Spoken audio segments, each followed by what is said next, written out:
who are progressing typically have parents who are helping to push this sort of skill development agenda. And remember that competence develops the more you make the conditions as like what they have to use them in their environment.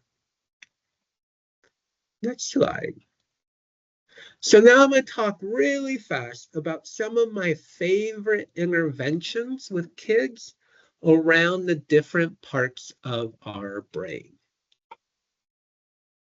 So for Smart Brain, and overall, I'm going to do a quick little commentary. I think one of the biggest challenges for kids these days that I'm noticing overall is their ability to push through things that are challenging and continue. You could call that fortitude, perseverance, grit, whatever you want to call it.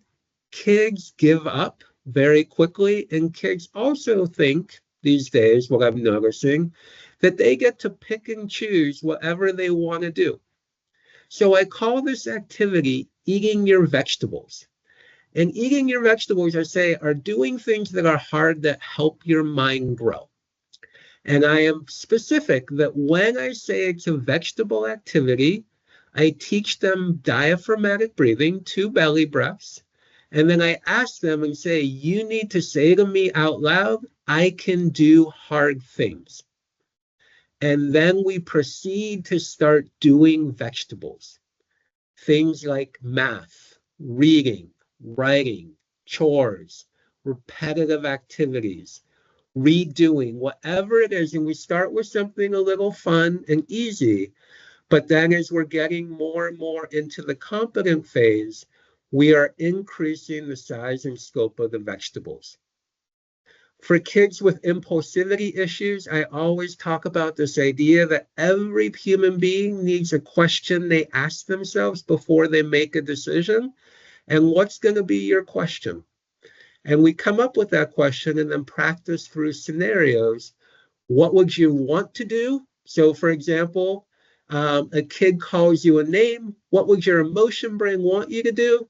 Now ask yourself that question, the good question. And that question might be, what would my mom and dad want me to do? What won't get me in trouble? What's the good choice? What's the healthy choice? What would make me proud? Whatever they want to come up with, ask themselves the question. And then actually, what would you then do if you ask yourself the question? The may I game is where I set a timer and I teach them that they can do anything they want in space, but they have to ask before they do. So may I is thinking before acting. That's what we're working on with ADD a lot and impulsivity, thinking before acting. So the may I game is a great way. And then another one for impulsivity is we'll play regular games, but you have to share your strategy before you move. So you can't just move if we're playing Connect 4. You have to share your strategy of why you're making that move. Think before acting. For focus, I teach them, I call it red light listening, where we play the game red light, green light, but then I extend it. A red light means you freeze. Then I'm going to give you a command that you have to repeat to me, and then you do it.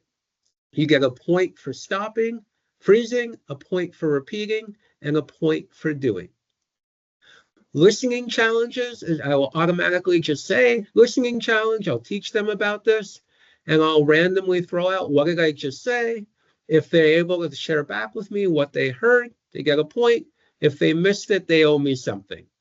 Or we can do it if we make it fun too.